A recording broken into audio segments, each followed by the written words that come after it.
Escola São Francisco de Assis e Ótica Pupila oferecem a voz do pastor com Dom Jacinto Bergman, arcebispo metropolitano.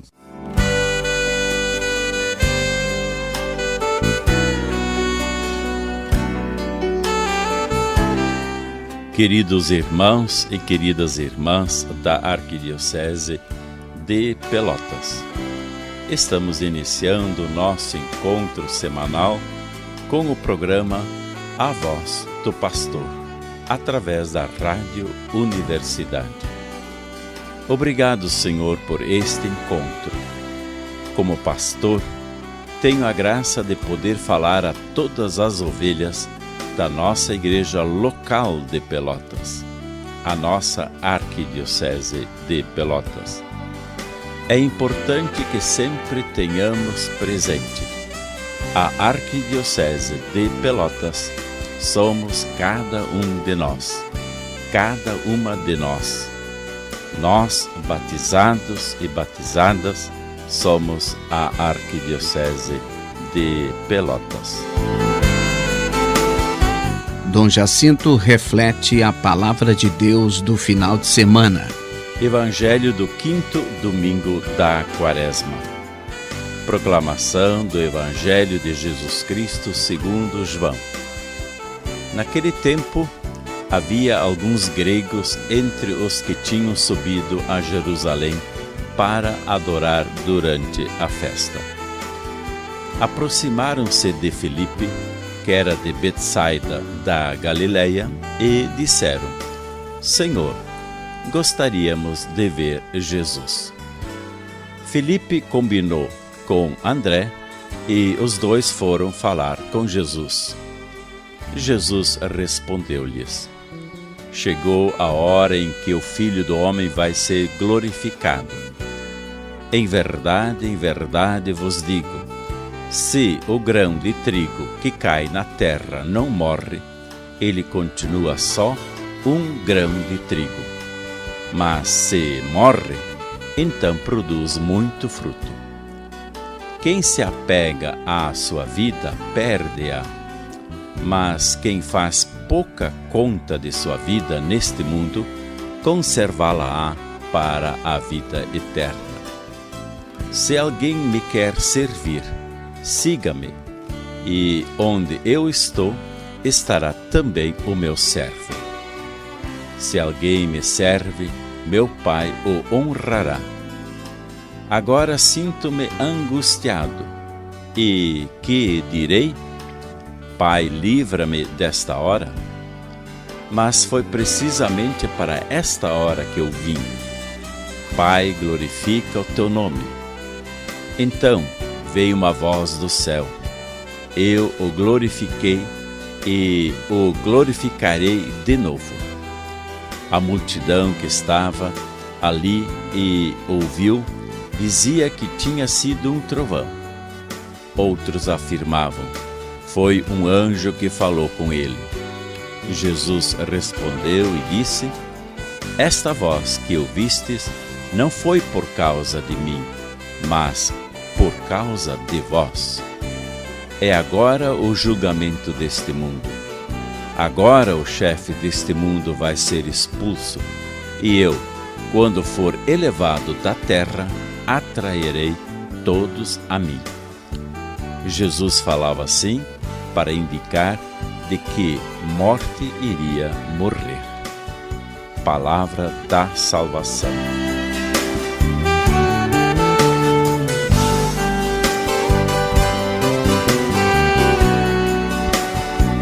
Comentando o Evangelho do 5º domingo da Quaresma. A hora de Jesus foi se aproximando. Ele tinha plena consciência da sorte que o espera. A morte despontava como inevitável no horizonte de sua existência. Jesus sabia muito bem que sua vida seria fecunda se, no momento crucial, ele fosse capaz de passar pela prova suprema da morte. Aí sua fidelidade radical abriria para a humanidade o caminho de acesso a Deus. O modo positivo como Jesus encarou a consumação de sua existência não deixou de perturbá-lo interiormente. Uma tentação possível, neste momento, seria a de pedir ao Pai para privá-lo desta circunstância pavorosa. Jesus, porém, reconheceu que toda a sua vida terrena esteve voltada para esta hora. Não seria correto agora preferir um atalho. Seria indigno optar pela fuga. A missão exigia dele seguir adiante. A tragicidade da hora de Jesus assumiu uma conotação particular por ele estar certo de não ter sido abandonado pelo Pai. Sua morte inseria-se na dinâmica de glorificação do Filho pelo Pai. Não era fácil compreender o modo divino de agir, quando a cruz despontava com toda a sua crueldade. Na perspectiva divina, porém, a morte de cruz representava a subjugação do poder do mal e da injustiça e o triunfo do senhorio do Pai na vida do Filho Jesus. Da cruz proviria a vida nova e gloriosa, penhor de redenção para a humanidade.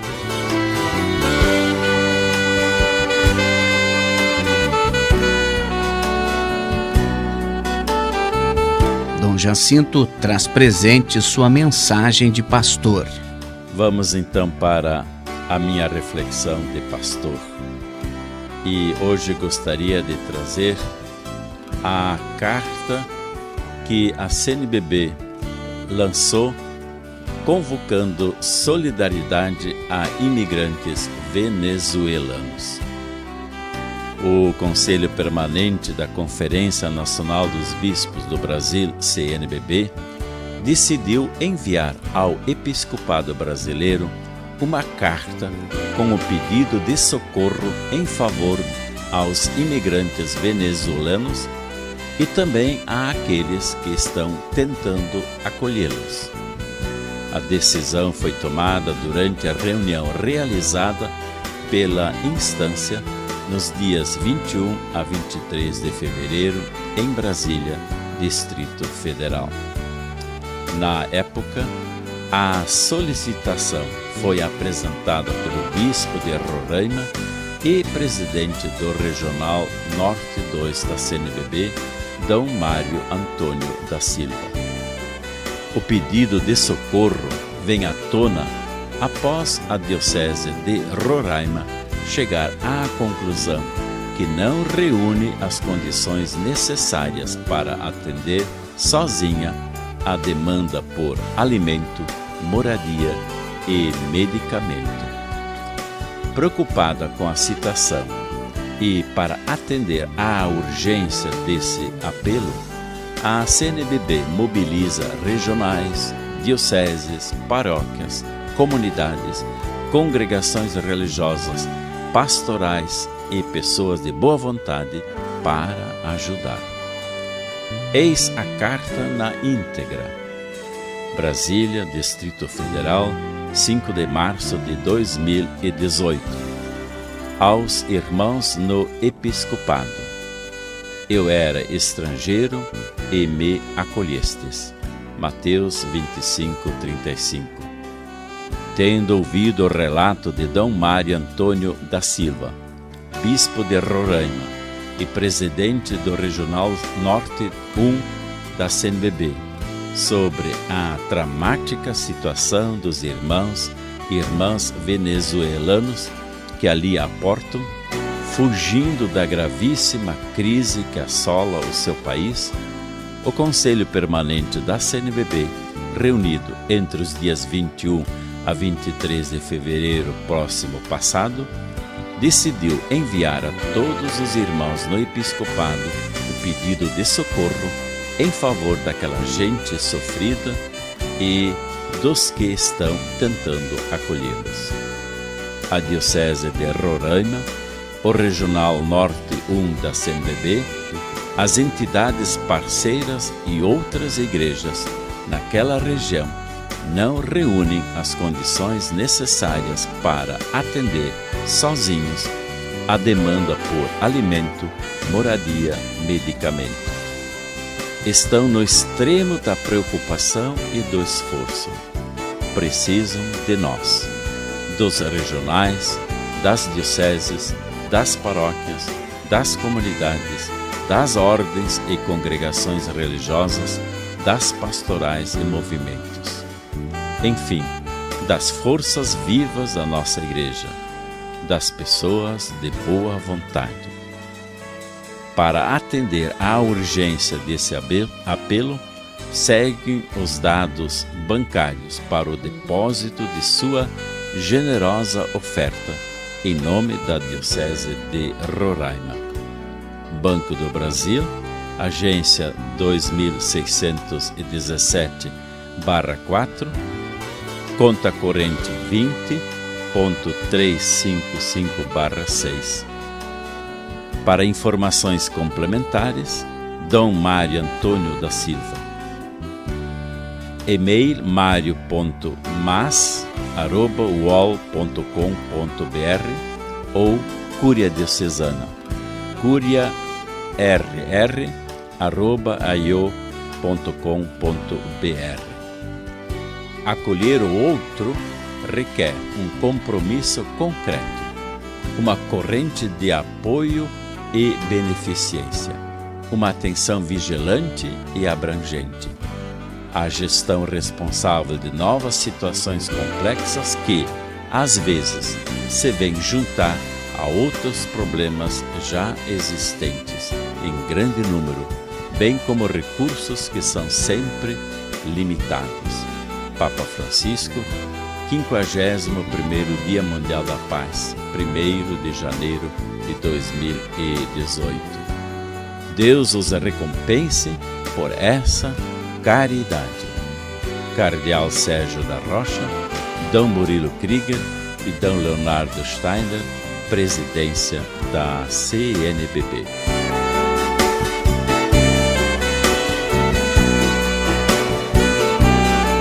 Dom Jacinto comenta algo do que aconteceu na igreja no Brasil e no mundo. Vamos então para as notícias que vêm da nossa igreja espalhada pelo mundo. A primeira notícia é esta: Bento XVI sublinha a continuidade interior dos últimos pontificados.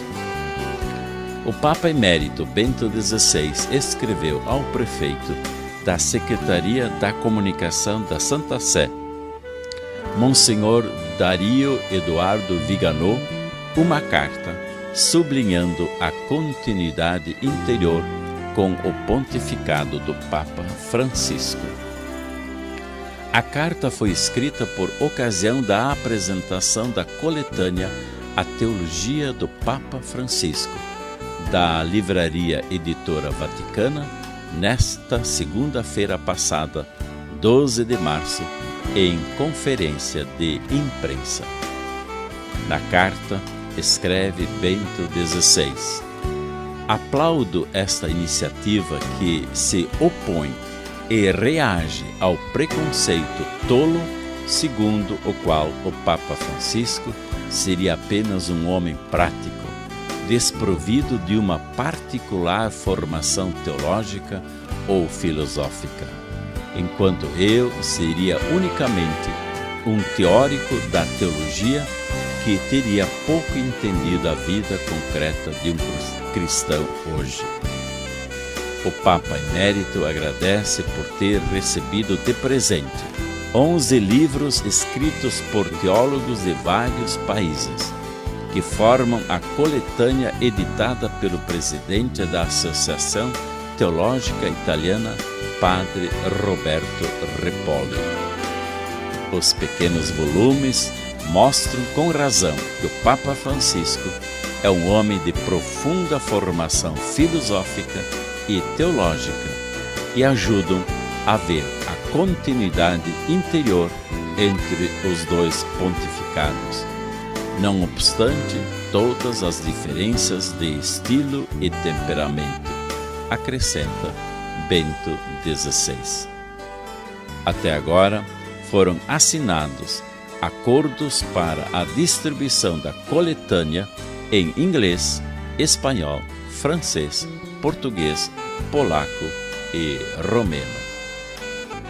A segunda notícia, que vem do Brasil, mas está relacionada também com a Igreja do mundo inteiro, especialmente do Vaticano. Jovens brasileiros na reunião preparatória para o Sínodo dos Bispos 2018. O Papa Francisco quer saber o que os jovens pensam da Igreja e da sociedade e colher sugestões para que as reflexões da próxima Assembleia do Sínodo dos Bispos, marcada para outubro, sejam realizadas a partir da escuta dos jovens. É com essa motivação que acontecerá a reunião pré-sinodal de 19 a 24 de março, em Roma, com participação de 315 jovens de todo o mundo, sendo 5 do Brasil. Entre os representantes brasileiros, há 3 indicados pela Comissão Episcopal Pastoral para a Juventude da Conferência Nacional dos Bispos do Brasil, CNBB, e outros 2 convocados por meio de outras entidades eclesiais. A escolha no âmbito da Comissão para a Juventude aconteceu por meio das coordenações das diversas expressões juvenis e da equipe de comunicação ligadas à pastoral juvenil. Foram escolhidos Juliene Barros, participante do movimento Milícia da Imaculada e membro da equipe nacional de comunicação da pastoral juvenil, Jovens Conectados. Davi Rodrigues, secretário nacional da Pastoral da Juventude, PJ, e representante das pastorais da juventude na coordenação da Pastoral Juvenil Nacional. E Ariane Leite, da Juventude Missionária Redentorista, e representante das congregações religiosas na coordenação da Pastoral Juvenil Nacional.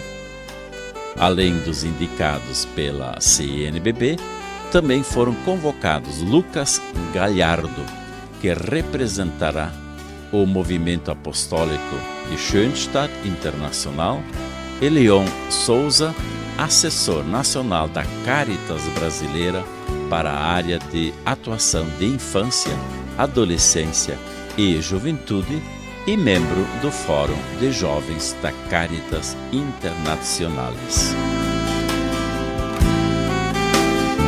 Dom Jacinto comunica o que vai acontecer na próxima semana na Arquidiocese de Pelotas. E agora então para algumas notícias da nossa igreja local de Pelotas, a Arquidiocese de Pelotas. Primeiramente, gostaria de registrar que aconteceu nessa semana que passou, mais precisamente nos dias 12 a 15 de março, portanto segunda-feira até quinta-feira, o retiro dos presbíteros da Arquidiocese.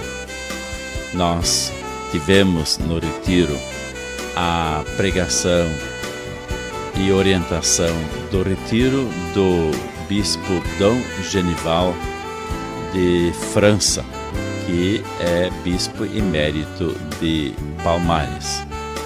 Foi um retiro muito frutuoso para todos os presbíteros que nesse tempo de Quaresma fizeram seu retiro anual. Quero também agradecer as orações de todo o povo de Deus para esse retiro dos presbíteros. O segundo registro é sobre a reunião do Conselho dos Presbíteros que aconteceu logo após o Retiro dos Presbíteros.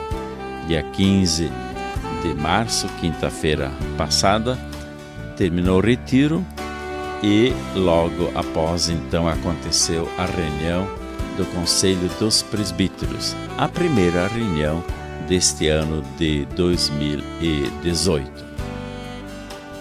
Também é importante registrar a ordenação presbiteral do Frei Emerson Martiello, que é membro da Congregação dos Freis Inicianos de Santo Inácio de Antioquia. Essa ordenação presbiteral aconteceu em Mogi das Cruzes no dia de hoje, pela manhã, e tive a graça então de impor as mãos e proferir a oração consecratória, ordenando esse Frei Emerson, que virá para somar conosco na Arquidiocese de Pelotas. Ele será o pároco das paróquias de Pedro Osório e de Cerrito, as paróquias de São José e de Nossa Senhora do Rosário.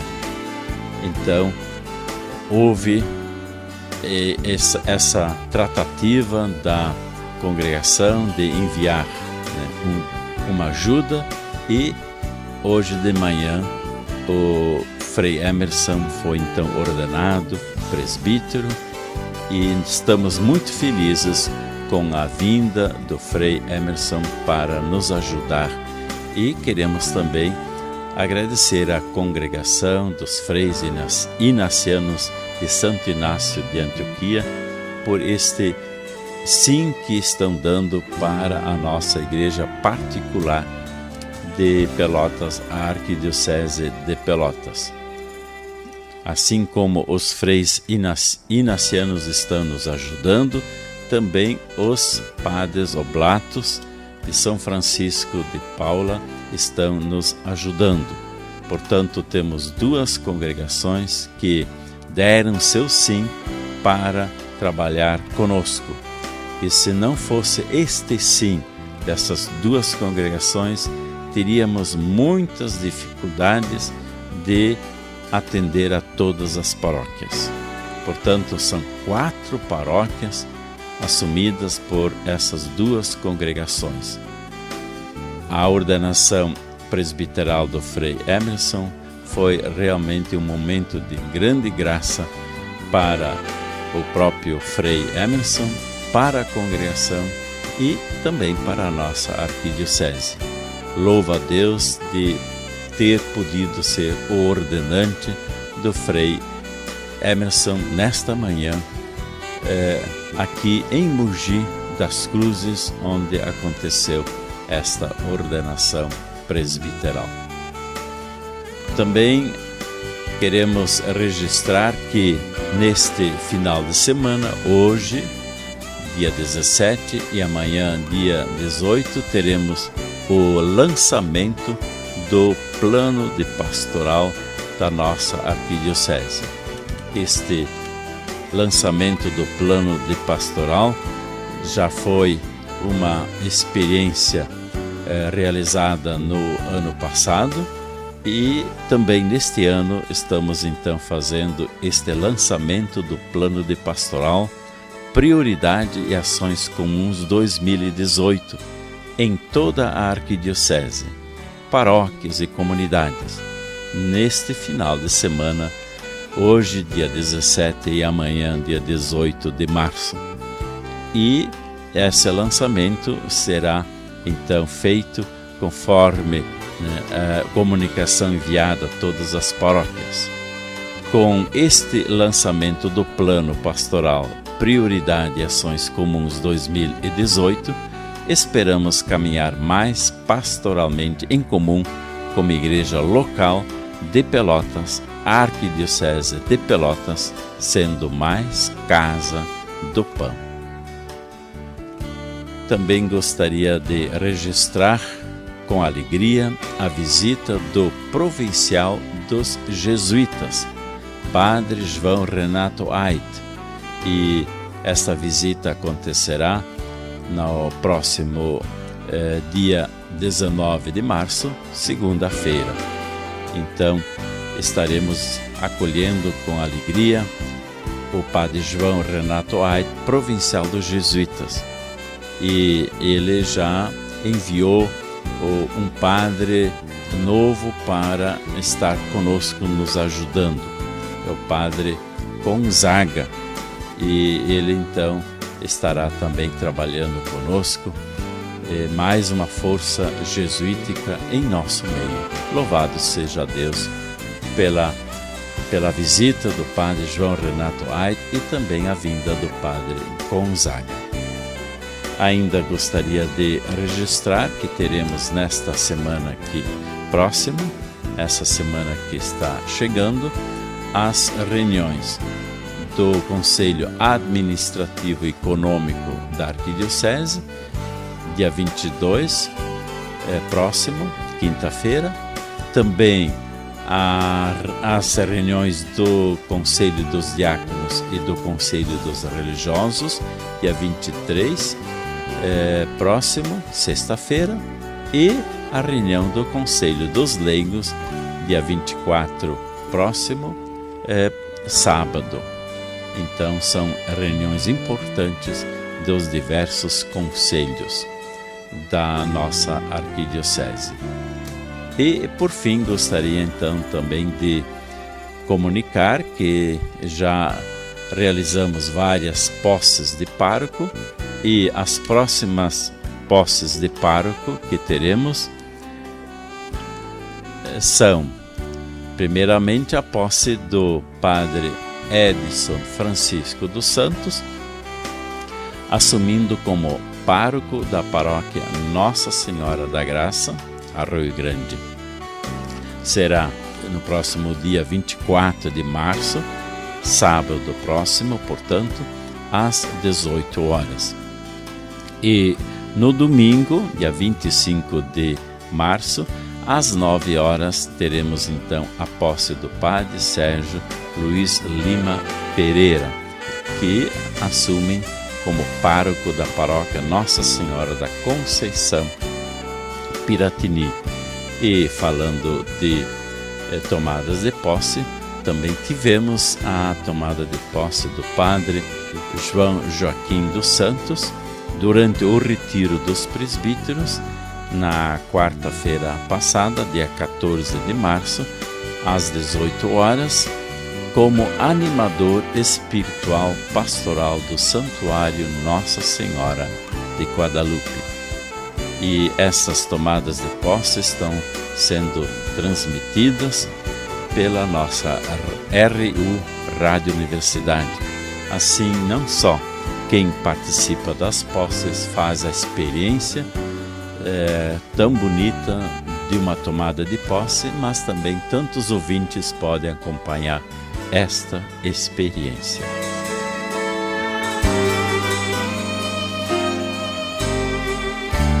Chegamos ao final do nosso programa A Voz do Pastor, através da Rádio Universidade.